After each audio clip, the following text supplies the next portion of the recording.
Hello and welcome to PFF Fantasy Football Podcast, running back edition. I'm Ian Hartitz. Alongside me, two lovely PFF employees, Dwain, the Rock McFarland, and Nathan Jahnke. Dwain, how are you? Man, I'm doing excellent.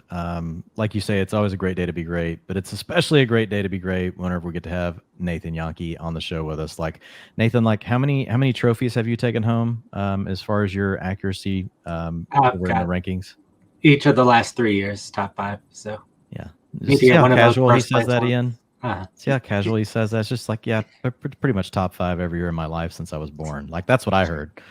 He's actually getting a second office added onto the establishment to make room for all those extra trophies we got going there.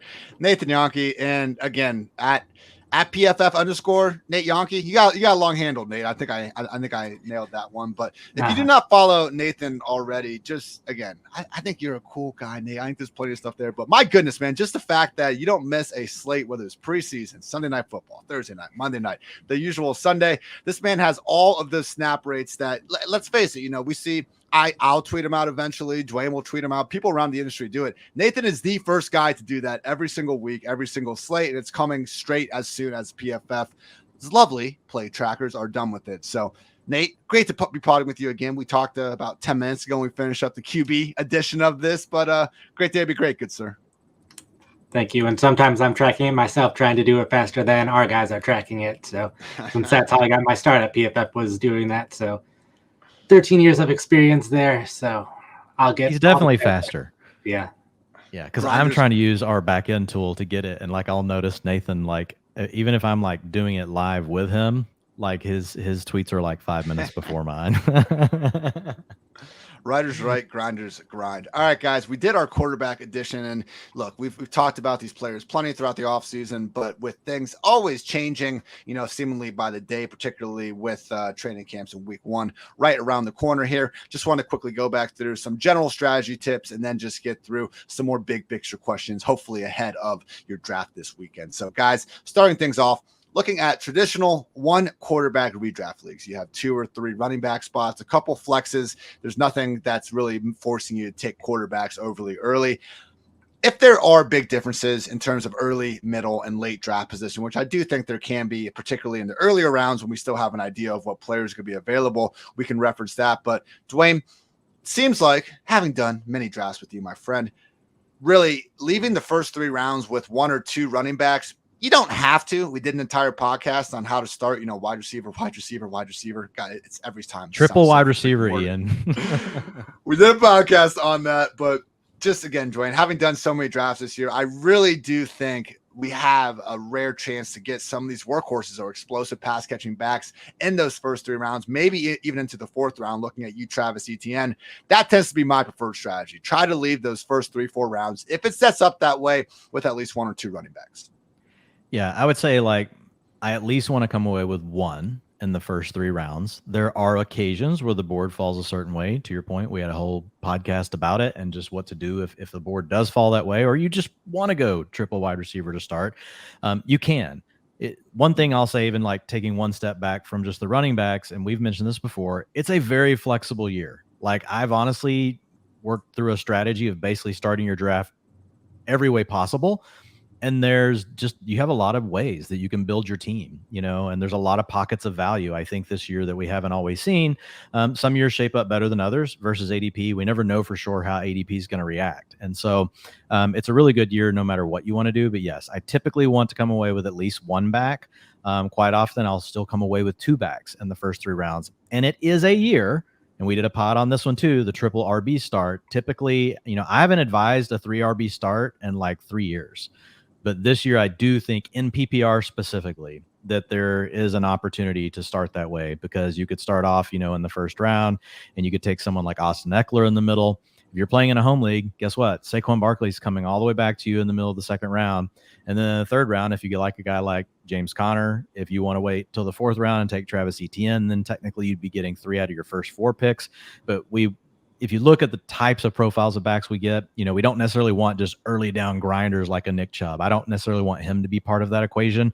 But if you have guys that are going to be involved in the passing game, they're explosive playmakers, especially in PPR, because typically we look back historically, and you look at the guys that are smashing those top 3 outcomes, that's their profile. that they're very involved in the passing game. And we just have quite a few options this year that, slide into the middle, late second round, and even into the third round. So there are opportunities to start even with 3 running backs. And honestly, you can do it from any position, in your draft. Ian, we've done it from multiple positions in the draft. It just depends on which backs are available.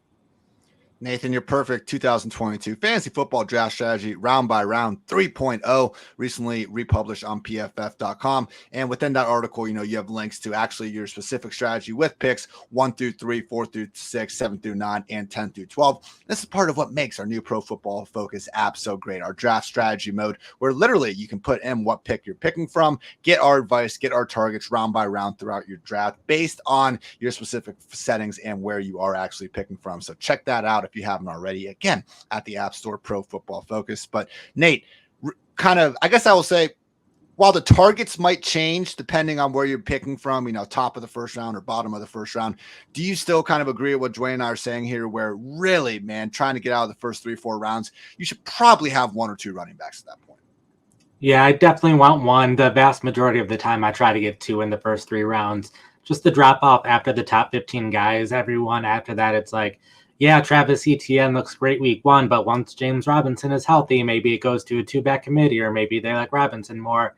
Things can happen. With the Rams, Cam Akers could become the backup at some point of time. Like, after that point, there's so many what-ifs. 7 running backs are always so injury-prone anyway, where the top 15 guys we can be more confident on, at least, that they will see a high amount of volume, where there's probably at least 8 teams where we know no matter what happens with injury, there's never going to be a workhorse back there, because that's just what the coach does. They like rotating their guys. So whenever you can get one of those teams where there's someone who's the number 1 guy, you want them. So I'd be happy with 2. I'd even be happy with 3 in the first 4 rounds. Travis Etienne slander aside, I think we're all on the same page here, gentlemen. Looking ahead to general strategy and Superflex and the quarterback pod, we discussed really how necessary it can be to get pretty much the opposite of what we just said. We want 2 quarterbacks in the first 3 rounds in Superflex, just like in regular, more normal redraft leagues. We want at least 1 or 2 running backs within that time period. So guys, with Superflex, I guess the question is, because, once you get your quarterbacks, it just kind of starts to unfold like a typical draft, other than just the importance of maybe adding on another quarterback late. But Dwain, if we were going to be in a Superflex draft and you're going to kind of get away from your strategy there, is it really going to only be for someone like a Jonathan Taylor, like a Christian McCaffrey? Because after that group, man, like I have a home league coming up this weekend, and like I'm looking at Henry, Eckler, Dalvin, Najee, like that second tier of running backs. And yeah, we all have our preferred guy there, and I have my pick. I'm probably gonna take Derek freaking Henry because I can't get Justin Jefferson. But anyway, I'll worry about that later. Dwain, with Superflex, do you have running backs that you're, I guess, more willing to target early just and really play the weight at quarterback game? Yeah. It just depends on who slides. But like if I'm sitting at pick 7 or 8 and Christian McCaffrey or Jonathan Taylor are there, I'm going to take those guys. But then like once they're gone, like I'm back over to quarterback again. So like, even if you look at our PFF consensus ranks, we're all actually pretty close on how we have this set up and the guys we'd be willing to take. Nathan's a little more willing, even in a super flex, to take one of those running backs, specifically Jonathan Taylor, earlier, so he can speak to that. But at the end of the day, like I'm still going to take value, when it slides, because you just never know how your draft's going to go. Like I've been in a super flex draft before where like Derek Carr, is coming off the board before Justin Jefferson. Okay, great. Hooray me. I'm taking Justin Jefferson like when that happens. So you're adapting to the room, but knowing that you're in a super flex, you're already thinking multiple steps ahead. And okay, if I do this, I may need to reach around to get Justin Fields. I may need, again, we talk about trying not to reach, but there are certain positions where we know there's only so many available, and the quarterback and the tight end definitely do that. Whenever you get into leagues where you can use multiple, of those positions. So you just got to be, you can't be stubborn and wait too long. So you definitely want to leave yourself open to take the value. But as soon as you do that, you should already be plotting out if then kind of scenarios on when you're going to take your quarterback and who your targets are.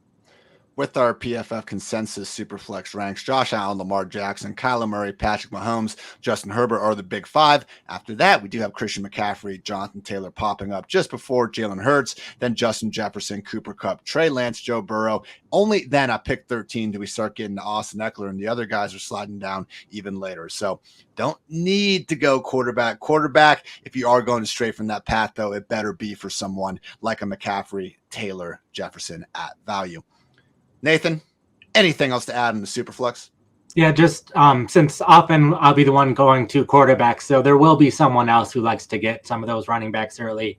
So I do find it a little bit harder to get the two good running backs if I'm prioritizing quarterbacks. So I will often only get one of those top 15 guys, and then once that happens, wait a while for that second or third running back, and then just get a lot of them late, because then you're building your strength at all the other positions. Hey, Nathan, one quick question I had. Like, I see, you're willing to take Jonathan Taylor, number 2, in a super flex? It depends on the league size. Man, you paused. Come on. I saw this number 2 in here. I was like, man, Nathan's about to punch me in the face. You know, Ian, when he gets mad, he just says he's going to break my glasses. So that was like one time. I'm never letting it go, Nate. All right, guys, before we get into auction, because I know Dwayne's just going to tell us a lot of stuff that friend of the pod, Drew Davenport's going to say, I did want to give a shout out to Drew at Drew Davenport FF. Dude really just grinds his ass off in the auction scene. And he's also a lawyer during the day. So we actually get awesome insights from him. You know, I think we all know I'm not the biggest fan of threads out here, but you know, Drew does these threads that he's just giving you information in a bunch of tweets, because sometimes you need a bunch of tweets to give out a bunch of information. That's fine. Just spare me, you know, the why use one tweet when you can use 20 type of freaking shit that these Gen Zers are doing these days. But all that aside, Dwayne, anything fun about running backs that you've learned from Drew's ever fantastic auction strategy? Well, again, it depends on your league, how many flex spots you have. We talked about this in the quarterback, so I won't, hit all that again. You folks can go back and listen to that, but all those same things apply. And so if you're in a league where you don't have a lot of flex players, then I might spend up to 25% if I can get one of the absolute best running backs, meaning I can get a CMC, I can get a JT. I typically will not go over that. So I usually do, you're not going to get one. I say typically. A lot of this is me just looking at how other people's auction drafts go. It's not like I've done 50 of them in the last week. I've just read a bunch of Drew's threads. Let's just be honest here, people. But you want to be careful about that. You don't want to overspend on it. But if you're going to overspend a little bit on any one spot, in a traditional league with only one quarterback, like it's going to be your running back spot. That's where you're going to do it. But again, I typically think of it just the way I would a snake draft. Like, who goes at the top of the first round, that should be the guys that go for the most in an auction. If for some reason they're not going for that and they're cheaper, then you go after them. Otherwise, though, I just want to continue to practice constraint. I want to have a really strong team from top to bottom versus a stars versus scrubs kind of approach, is my thought process.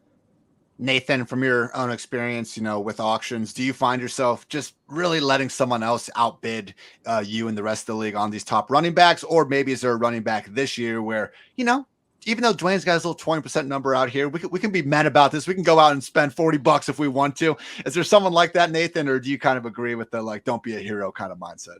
I agree. Stay disciplined. Last year, if it was Austin Eckler, I would have done it for Eckler, but not at his price tag this year. There's just at positions like quarterback and tight end, we talked about the top 10 guys, and I can be fairly confident, barring injury, those are going to be the top 10 guys at the end of the season in some kind of order.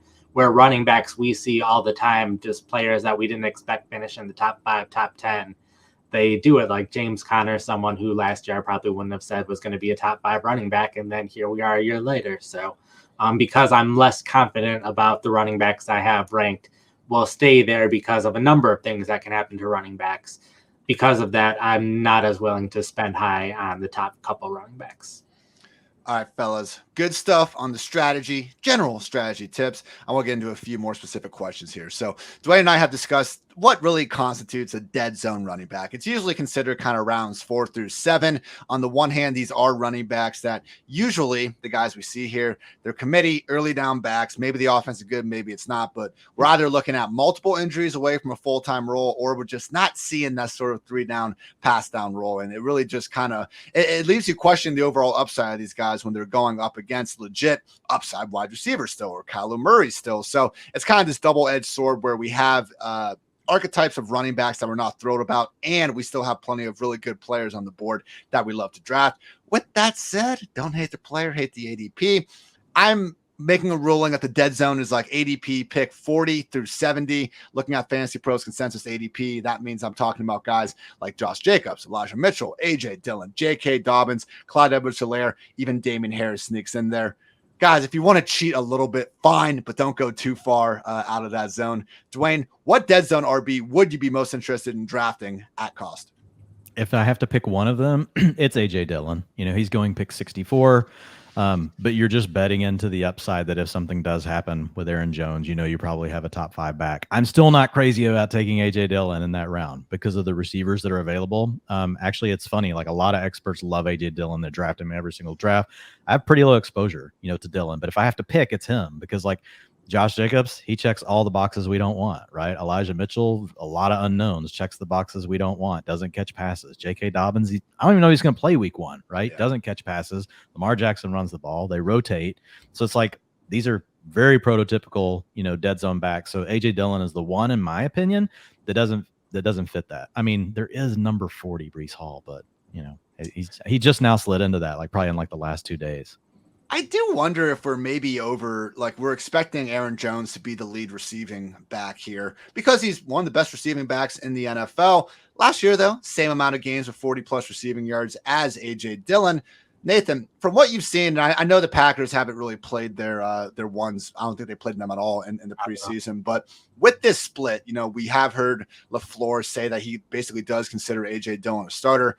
I know we always hope for the 2 running back sets, but it's just not something that we're going to see, except for Tony Pollard, Dwain. Except for Tony Pollard in the year 2022, Dwain. With that said, Nathan, what kind of split are you expecting between A.J. Dillon and Aaron Jones? Because I do wonder if it could just almost be like all right, Aaron, you got the first series. A.J., you got the second. I think there will be some tendency of Jones playing more on third downs and then Dillon playing more on the first and second downs. Okay. I think they're comfortable using them interchangeably, but I think because the 2 backs have a strength in both of those areas, that I think they'll use them in that way. But they'll mix up the pace of their offense at times, so then they'll keep the same guy in those situations. But when they're not playing fast, then they can stick whoever's in based on the situation. Makes sense to me, good sir. What dead zone RB are you looking to target the most, Nathan? If at all, maybe your answer is no. Like Dwain didn't even think about that. There, one guy that I do find myself moving up my rankings like a little bit each time I do an update is Chase Edmonds with Miami. He definitely has the receiving role there. They paid him significantly more than they paid any other running back and just let Sony Michel go a day or 2 ago. So they were definitely happy to use him there. Second preseason game, they didn't play Raheem Mostert that game, but Edmonds was playing the 3-down role there. I do expect Mostert to take some of that, but when you have the top running back on a team with the coaching staff that used to be the 49ers offensive coordinator and run game coach, they're going to want to run the ball, even though they have plenty of good wide receivers too. So I could see Edmonds playing well, and Raheem Mostert definitely will see some carries, but at his age and his injury history, there's probably a point this season where Mostert could very well be a 3-down back, or Edmonds could be a 3-down back and just see a little bit of rotation with the backups.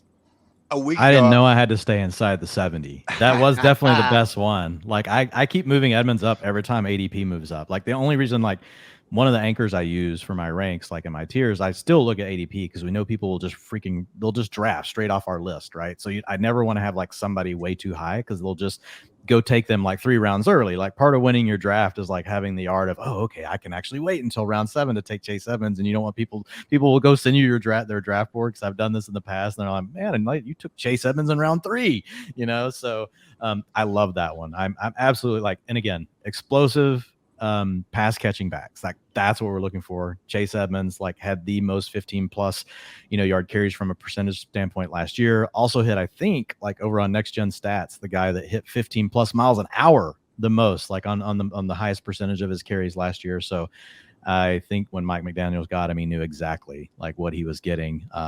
Basically he's getting Elijah Mitchell, but one that can catch passes. About to say, I mean, this really could be the arbitrage version of Austin Eckler, maybe even Alvin Kamara, dare I say. Again, arbitrage, poor man's version. I'm not comparing them one versus one social media guy, but this really people has didn't think Eckler was Eckler till he was. There we go. Really has been moving positively for Chase Edmonds throughout the entire training camp and preseason. I mean, again, as Nate brought up, like the money indicated he was going to be the starter, but even a week ago, we weren't really sure what this committee was going to look like, and we still have questions. At a minimum, though, really not expecting much from Myles Gaskin in terms of making this much of a three-headed monster, which maybe I'm wrong on that. We'll see what week one brings. Am fully expecting Chase Edmonds to lead what's probably going to be mostly just a two-back committee. Quickly, though, we did get that news today. Sony Michel signed with the Chargers. I don't want to hurt myself, pat my own back, Dwayne, but I'm pretty sure I called the Chargers getting this veteran RB on this lovely PFF Fantasy Football Podcast. It was something that, anyone probably with a brain could have guessed, but hey, whatever, we'll take it. With that said, Dwayne, Sony Michel on the Chargers. To me, this is just bad for Isaiah Spiller. How hyped are you about Sony Michel, or do you even care that much? I'm not really hyped just because Sony's just really not very good. He would need Austin Eckler to be hurt to have, a role, but I guess that's what you're buying, right? You're just buying the handcuff. You're not expecting him. You're not going to use him unless, Eckler goes down. To me, this is just good for Eckler. They don't really have a competent backup. Sony Michel's fine. He can come into the game. He can give you carries, but he's not a difference maker. We've seen enough of it, I think, at this point, in his career. So I think for me, it's just I don't think, I know Eckler's come out and said, hey, I only want to be used on 50% of the snaps. I really don't know how they're going to do that. I feel like he's going to have to be out there a little bit more than that. And he's probably, maybe Sony Michel steals, some of the work down inside the 5. That would be bad because that's how a lot of people are like, oh, Eckler touchdown regression. Well, he took over all the carries inside the 5. If you do that and you're on a good offense, you're going to have a chance to score touchdowns. So I'm not so concerned about Eckler's touchdown regression. Obviously, it may not be what it was last year, but if Sony Michel were to take that role, that would definitely put a wrinkle into it. Nathan, you are the resident PFF Austin Eckler super fan. Are you leaving the bandwagon, man? No, I know you aren't. But what are your overall thoughts here? Is Sony actually someone that we should look at, like an Isaiah Spiller? Now, I have my doubts on if we should even expect him to be the primary handcuff. I do think he'll be the primary handcuff just because I've seen what else they have in their running back room. So I think he could very well see 8 carries a game, maybe, and that obviously in most fantasy leagues won't be valuable, but I think if Eckler does go down, before it would have been a 3-person committee among their backups, where now I think Sony will probably be the guy if Eckler does get injured. So he does provide that handcuff value in an offense that's fairly good, and he has been an every down guy in a good offense before and has done a couple of things. So no, he's not the best running back in the world, but the Chargers also definitely had a weakness at backup running back before. So he could be a decent handcuff late in rounds. We did see, it's always funny when it goes this way. We're I get why they're not giving Austin Eckler 400 carries a year. Why would they? But last year, when Eckler did miss that game against the Texans, Justin Jackson was getting featured out there, similar to kind of what we see in Washington. You take a running back away, and all of a sudden there's that, massive role for a guy that even the starter, maybe couldn't get at a certain point. So Washington may be a bad example there, but you guys know what I'm talking about generally. Favorite sleeper with an ADP outside the top 100. These are going to be our sleepers of the day, brought to you by the lovely fantasy football app Sleeper. If you're not using it for your drafts, you should. Most customizable league out there. Just good people, guys. I love the Sleeper fam. We're going to have a lot of mock drafts here on this channel very, very soon. Dwayne, your favorite sleeper running back with an ADP outside the top 100. You can't say Damian Pierce. His ADP better freaking be inside that at this point. It's 92. I'm staring straight at it. Yeah, we can't use him. Honestly, I think, and this would definitely be PPR, not standard, but the guy that I just find myself taking more and more is Nahim Heinz, just based on the fact that I think he has more contingency value than we thought, right? So number one, we know he's the passing down back. We've seen him actually basically every other year have a decent fantasy season. We've had the coaching staff say all, offseason that they want to use him more in the passing game. They want to get him more involved. He actually is, unlike Tony Pollard, a really good route runner. He's technically like a receiver. He and J.D. McKissick are basically receivers playing running back. And then when you look at a guy like Heinz, now if he all of a sudden has contingent value, and they released Phillip Lindsay, So, like, who's the next guy? Nate? Deion Jackson, I think, is the next guy on the roster. I knew Nate would be the only one to know that for sure, because we know stupid stuff like that because we look at utilization. But I think it's him, man. Like, I'm warming up to him more and more. In standard, a little less, but now I think he has that contingency value. But in that first preseason game, when they actually did let Nahim Heinz play and they did not have Jonathan Taylor, I think it was the first 2 drives. It was 100%, everything. It was a short down and distance, the long down and distance. Obviously, he's going to get the passing down work. No surprise there. But they let him carry the ball like 8 times. The other thing is we could see an offense that just needs to throw the ball more, because if you look at the Colts, they actually led by 4 or more points, the 3rd most in the league last year, 16% above the NFL average. So just on regression alone, they're going to need to throw the ball more.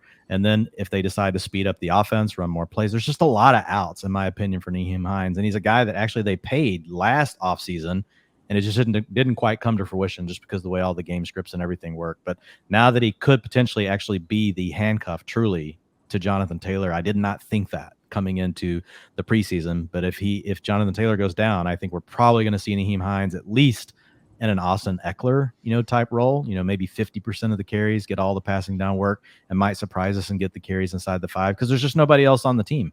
And I love the offensive line as well. So it's Nahim Heinz. Eckler's got 1 inch on Nahim Heinz, but they're listed 199, 198. Nahim Heinz technically got the higher BMI. I don't think he is one of these players, having watched him, that necessarily needs to be typecast as just a scat back. J.D. McKissic, probably someone that is, but that's someone that really was playing like more full-time wide receiver at a point. So got to be careful with some of these guys. It's not always about, and I'm talking to you, Kenneth Gainwell truthers, not always about what we think the coaching staff will do with a guy if crisis happens, crisis hits, and we got to look at the backups and what kind of role they're going to have. Whether or not they can fill that role, we got to see if they will have the opportunity to do so. Earlier in Nahim Heinz' career, he did not. Does seem like he will have that opportunity should something happen to Jonathan Taylor in 2022. Nate, favorite sleeper, ADP outside the top 100? I'm going to go with the deeper sleeper. I'll go with Jerick McKinnon in Kansas City. He was the one that we saw in the playoffs last year, what he could do in an every down role, playing 70+% of the snaps, which a lot of that had to do with the injuries that Kansas City had. But he was seeing double-digit carries, averaging over 100 yards rushing and receiving combined a game. Based on the preseason, he was consistently coming in on 3rd downs with the first string. So I can be fairly confident he'll be the 3rd down back at least to start the year. With the first team, he also was taking a couple of 1st downs and 2nd downs, just depending on how the drives were going. And Kansas City, both him and Clyde Edwards-Helaire didn't play all that much in the preseason. So that, for my opinion, that means those are the 2 that they trust the most in Kansas City. They were rotating the other 2 guys with the first team in the last game. So if you have 2 other backup running backs, I don't know if you have 1. So I could very well see McKinnon seeing additional work than just 3rd downs. And that's a fluid enough backfield that it might not take an injury for him to see more snaps.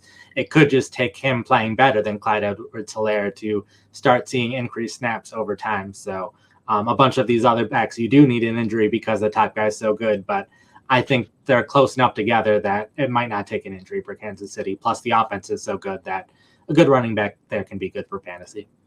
See that, Ian? Archetype. Nathan and I like the archetype. We like the pass-catching backs that are explosive, man. I think it's archetype, right? It's not archetype. Have we been saying this wrong all year? Archetype. Fantastic. Another great. You've probably been saying it wrong, knowing you, Ian.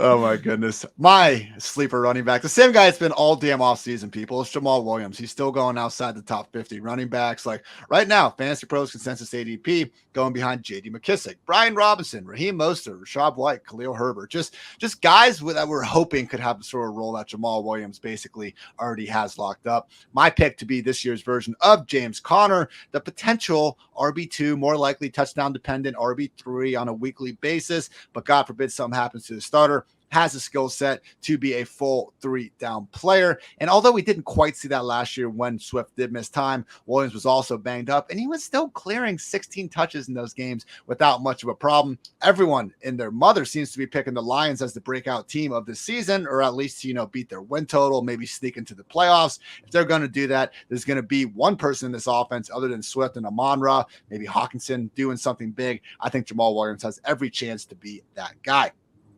Main event time. It's Damien Pierce, right? Come on. The story of the offseason at this point. Houston Texans RB1. Marlon Mack out of the picture. Not really. He's back on the practice squad, but you could imagine. Dwain, we already talked yesterday in our Adjusting the Ranks episode about not succumbing to double counting, basically Damien Pierce getting named the starter and then also considering Marlon Mack being out of the picture, which again, now he is basically back into it. Dwain was kind of giving me some flack in the company chat, which I didn't appreciate, man. But then all of a sudden I go ahead and I look at our consensus ranks and, oh shit, I'm the highest on Damien Pierce out of any of you. I don't know if you guys just set me up, if this is a long-term collusion, but man, I have, let's see, Damien Pierce, unless Dwayne's changed it from the last time I looked, which would be a power move. Oh, he did. You sly son of a bitch, Dwayne. You really changed it after I called you out in the company chat. Fair play to you. Damien Pierce, Dwayne's 58th player overall. My 62nd. Nathan, though, not drinking the Kool-Aid quite as much. We are seeing him as the overall 73rd player on Nathan's board. Regardless, gentlemen, we all seem to agree. Damien Pierce, quality buy in the 6th round, maybe even in the 5th. But damn it, this is that RB dead zone we talked about again. I'm not saying he profiles necessarily like those other guys. With that said, Nathan, we could still see a situation where Damien Pierce is in a terrible offense. I think everyone agrees that's the situation we're looking at here. And I know Rex Burkhead shouldn't matter, Dwayne, but to Lovie Smith, I think he does, and it's stupid, and I agree it's stupid. But Nathan, how much involvement do you think guys like Rex Burkhead, Dario Ogunbowale, as Dwayne just shakes his head in rage over here, how much impact do you think those guys are going to have on Damien Pierce this season? I think Burkhead will definitely have an impact because I think Burkhead will remain the third down back all year, and the backs that are the backups are also more third down backs than early down backs. So I don't see Pierce at any point getting the third down role this year just because that's who Houston has on the rest of the offense. And in the last preseason game, it was Burkhead that was the every down back with the starters while Pierce was out. But I think Burkhead's also the backup early down back. So I actually like Burkhead as a late round pick because Houston doesn't have a great offense. So they should be passing a lot late and needing their receiving back a lot late, which means Pierce might not be able to run as much if the offense isn't doing as well. So I think Burkhead still has some value there, and he's someone you can get late. Dwayne, we can go through the Happy Gilmore Chubb's apology because you've been on the Pierce train more than I was throughout the offseason, even before this. You were right. I was wrong. You're smart. Actually, it's funny, I'm stupid. You're good looking. I'm not attractive. You were on him too early, and then you kind of chilled on him. My only argument for him was just that, the depth chart was so weak, right? I mean, and I know your argument against him was, well, he never even had a full-time role in Florida.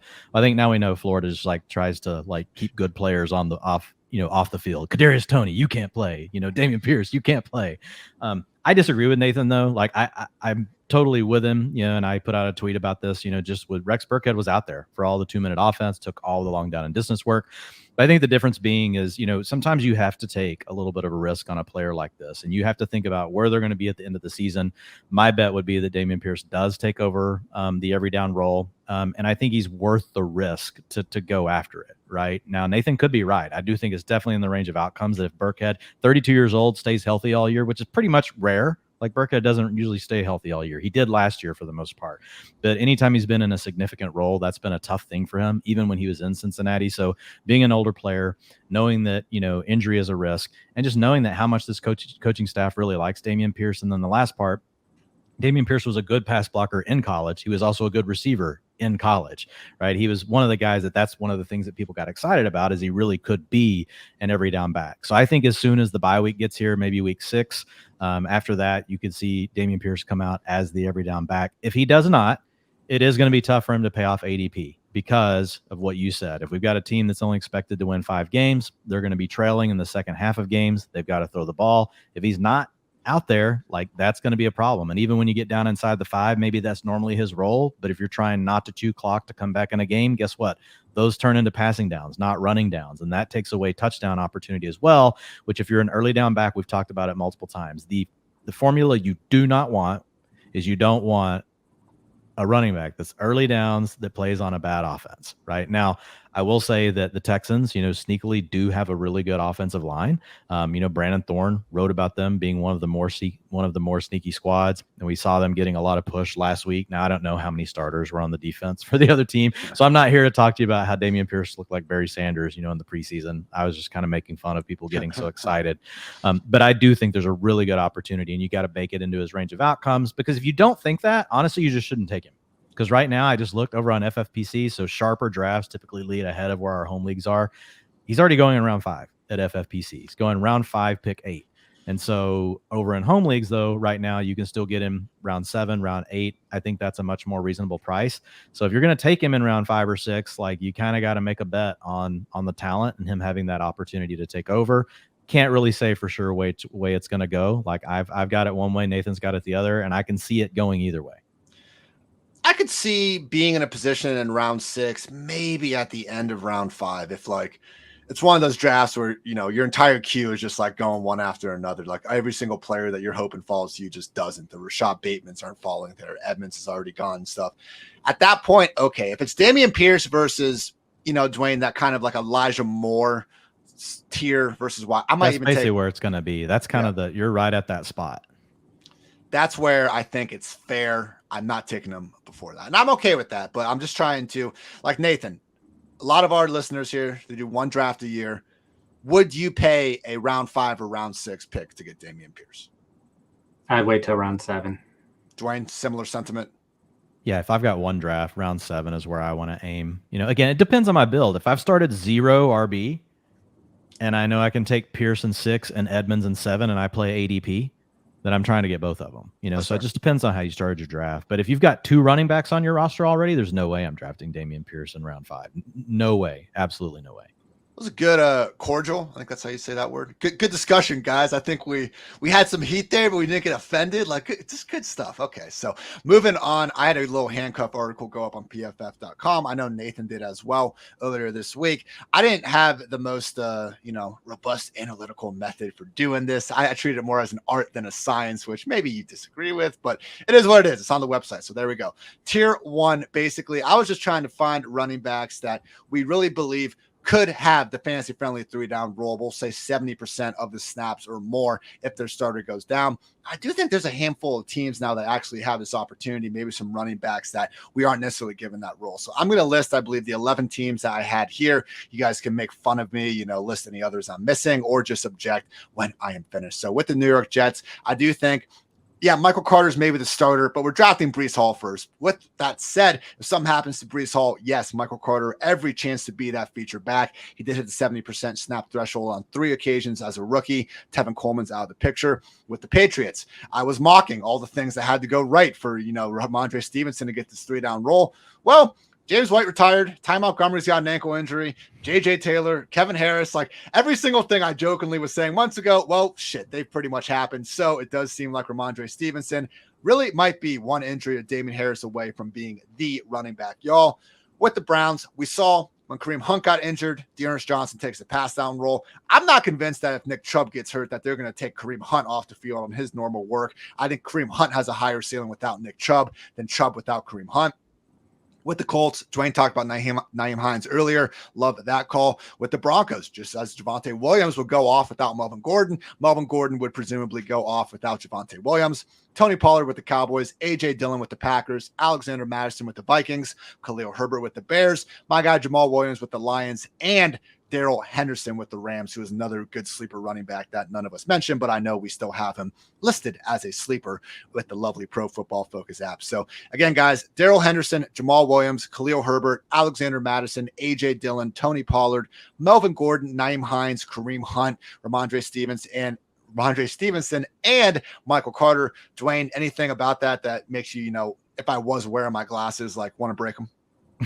No, I think you nailed it. The other one we could add would be, because we don't know for sure what's going to happen with Brian Robinson. Sounds like he was pretty fortunate with the way things went. But if J.D. McKissic went down now, Antonio Gibson would be one of those every down backs for some period. I don't know. I think it's fair maybe you put him in a his own little tier below all those guys you said, because we have a caveat that Brian Robinson could eventually, and hopefully will be back sometime this season. But Gibson is again, archetype, explosive pass catching back, played with a shin injury last year, played with a toe injury the year before. I don't even think we've seen the true, we've seen the upside necessarily of what we can get with Antonio Gibson. And he's been pretty decent, right, as a running back, on the ground for a guy that was basically a receiver in college. So I know some people just basically wad him up and throw him in the trash can, but I think he fits this list now based on what's going on with the Commanders.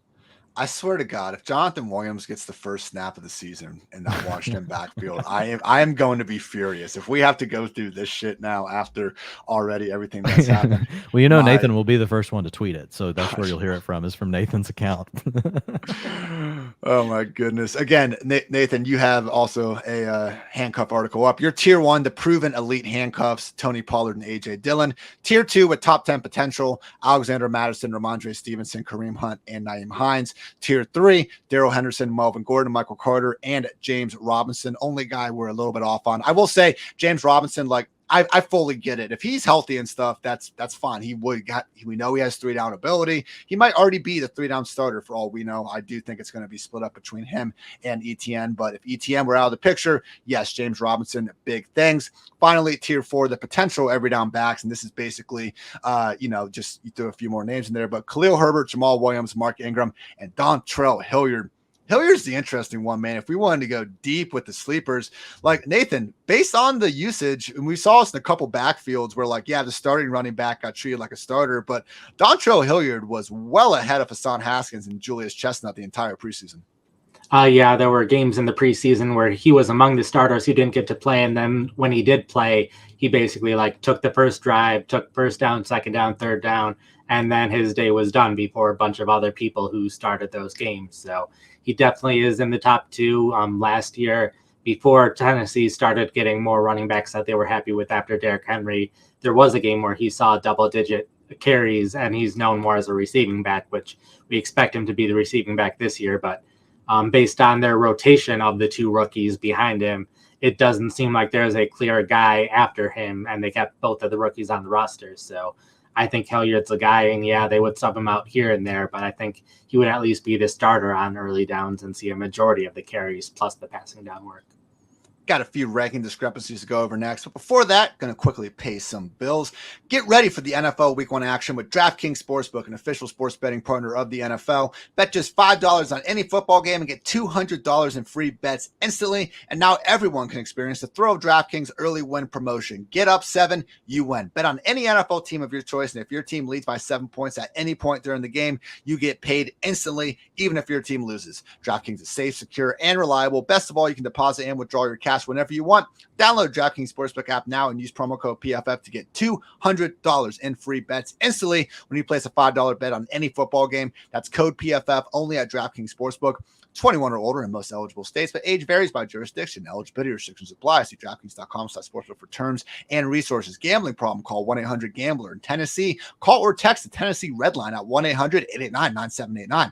In New York, call 877-8-HOPE-NY or text HOPE-NY 467-369. One per customer, minimum $5 deposit, and wager $200 issued as 8 $25 free bets.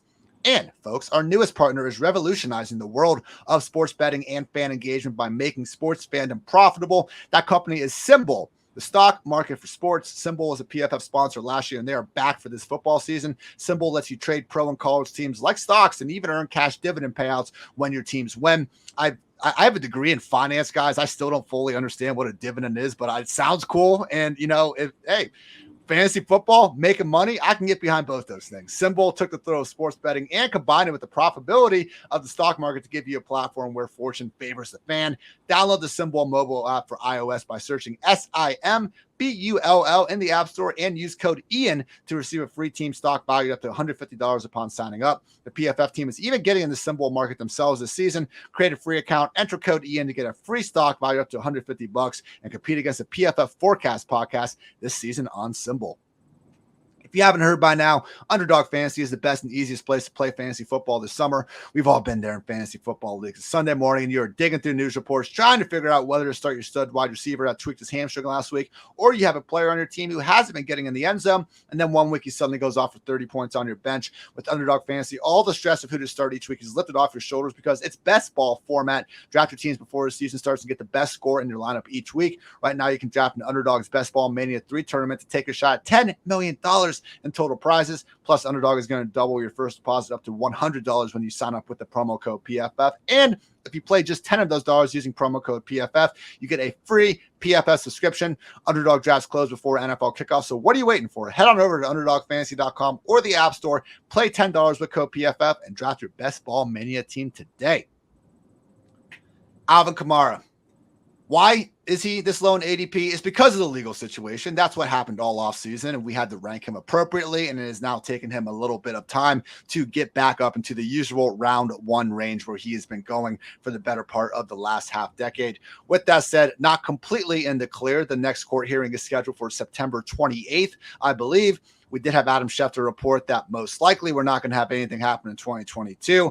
With there potentially being video, though, it's at least fair to say, as far as we know, Alvin Kamara has more potential legal issues than any other running back. Now, whether that percentage issue is, 10% versus 1%, that's the discussion. So, Dwain, you have Alvin Kamara, RB11. Nathan and I said, fuck it. We're drinking the Kool-Aid. We have him up to RB7.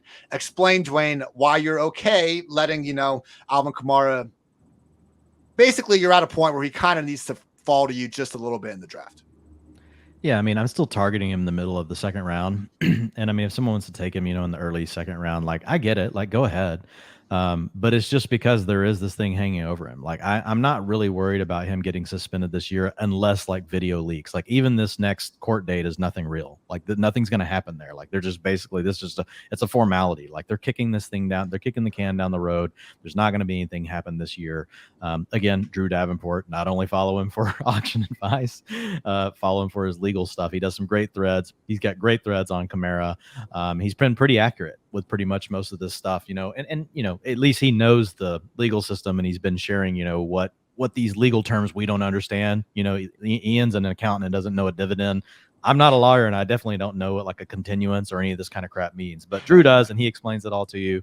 That might not even been a real term. I may have just made that one up, but looking at Kamara, it's just that little bit of risk to where I'm do I really need to take him ahead of DeAndre Swift?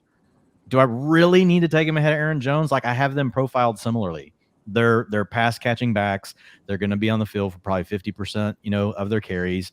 They're going to be involved in the passing game, So, I mean, really, I've got an archetype that's the same. The other thing I would say with Kamara is, last year, he also took a little bit of a step back. So if you look at him, he didn't have Drew Brees for the first time, for a full season. You've got him with Jameis Winston.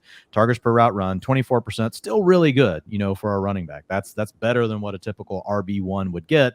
But this is a guy that had been at 33%, 29%, 27%, 30%. Yards per route run came down as well, 1.62 versus he had been up over 2, which is absolutely bananas, for a running back to be over 2. He had been over 2 3 times in his career before last year. And I'm not saying that he's washed or anything, but there's just enough, right? He's going to be 27 years old. I've got to worry a little bit about Jameis Winston. He's got more target, competition than arguably he's ever had. We got Mike Thomas coming back. You had Chris Olave in the first round. You bring in Jarvis Landry, who works in the same area of the field, that underneath short stuff. So I feel like there's just enough questions that even if he were not going to be suspended, even if he were not, and didn't have anything legally hanging over his head, I would have been ranking Kamara lower than what I had the last 2 seasons, just based on this information and based on his age. Now, I will say, typically the type of profile or archetype, if you will, that can overcome age issues, it's typically the guys that can catch passes, right? So, I mean, we saw Marshall Faulk do it late in his year, in his career. We saw Priest Holmes come back and do it late in his career. These guys that are really dependent on, heavy workloads between the tackles, scoring a lot of touchdowns, they tend to fall off more quickly than what we see the pass catching backs. But having said all that, I think there's just enough to think, okay, I would have already moved him down anyway. I got to worry about this video coming out all season. The other thing I think we could have to worry about is what if the Saints suck and they decide, or Kamara just decides, let's just get this thing over with. Then they want to push the thing forward to happen this year, because that's another possibility that could happen.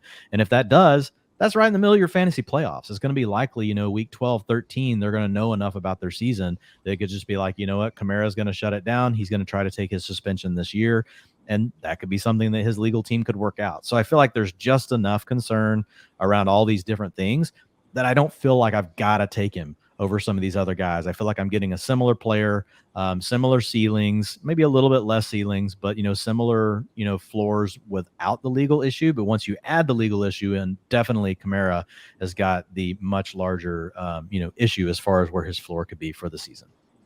I love having Nate here because when Dwain brings up a lot of good points, I can just throw it over to Nate and be like, yeah, Nate, so Dwain said this. Now, how are you going to respond to that? Real quick, though, like, Nathan, if you could just talk a little bit about what kind of our expectations, like legal stuff aside, because we can't predict it. And I think Dwain did a good job explaining all the angles that go into that. But with Kamara last year, to Dwain's point, he was not very efficient. I mean, we all talk about Saquon Barkley averaging 3.7 yards per carry, same exact amount as Alvin Kamara. Yeah, I know the missed tackles forced and stuff like that. Certainly more so in Kamara's favor. But we did see, man, 13 games, 240 rush attempts for Alvin Kamara. Previously, he'd never even passed 194 despite playing in more games. And meanwhile, his receptions, yeah, he missed the time, but even after, just taking his per game reception total, multiplying it by 17, we're still looking at would have been the first time in his career that he didn't even hit 80, let alone even hit 70. So overall thoughts on what this backfield is going to be, Nathan. I did notice that you are thinking that Mark Ingram could have that every down role.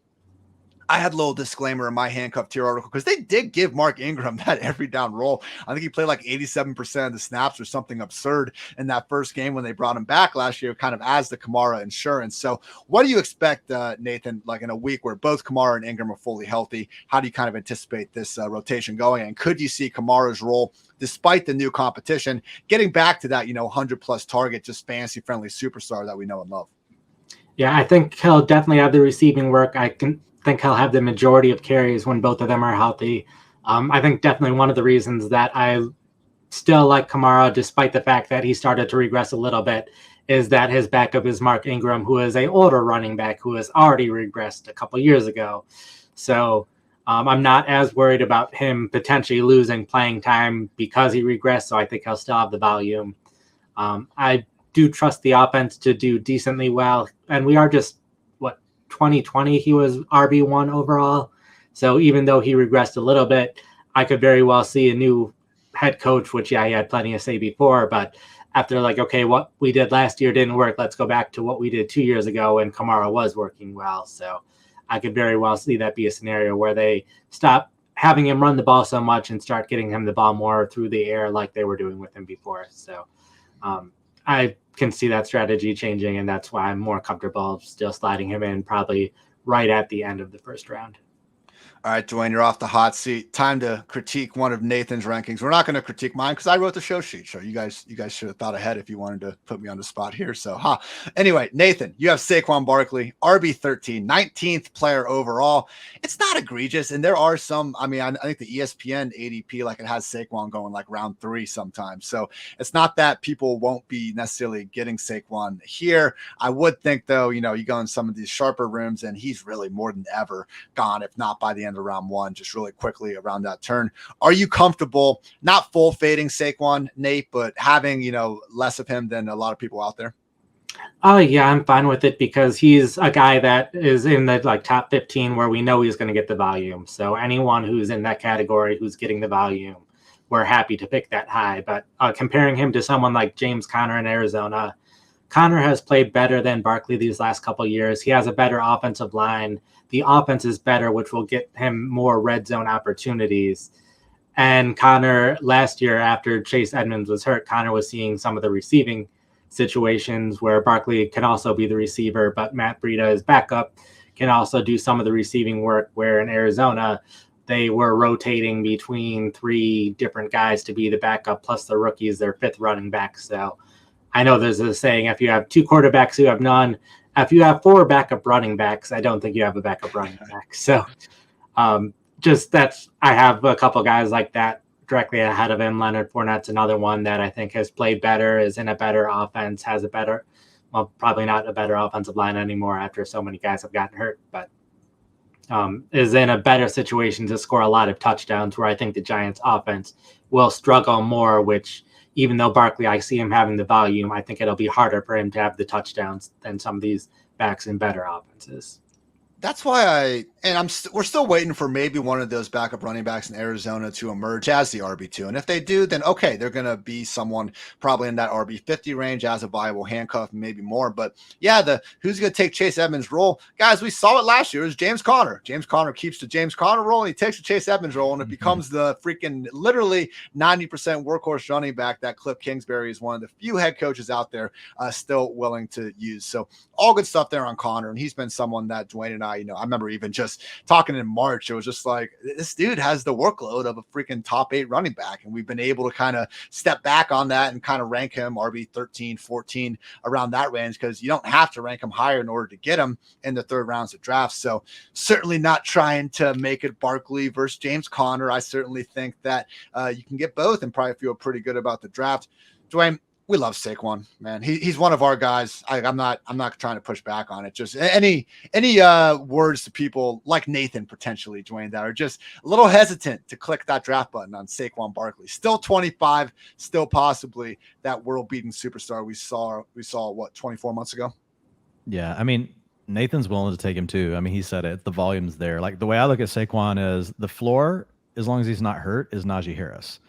Right. But if he regains the explosiveness that we saw in 2019 and 18, and we don't know really, because 2020 he played 2 games. Last year he was still recovering from the knee injury. Then he hurt his ankle. Like, we didn't really get to see what Saquon Barkley was last year. But I mean, he's only 25 years old this year. So I'm betting on like the explosiveness returning. This is a guy that, like, if you go back and look at his targets per route run, the 24%, 26%, like, he's had some huge seasons. I think with all the problems that we're going to have with, the coaching staff doesn't like Kenny Golladay. Can Kadarius Toney stay healthy? Wan'Dale Robinson is a small slot receiver. Daniel Bellinger is a tight end taken way late in the draft, or was he even drafted? He might have been undrafted free agent. But I think it's just a situation where, which round was he? 4th round. Yeah.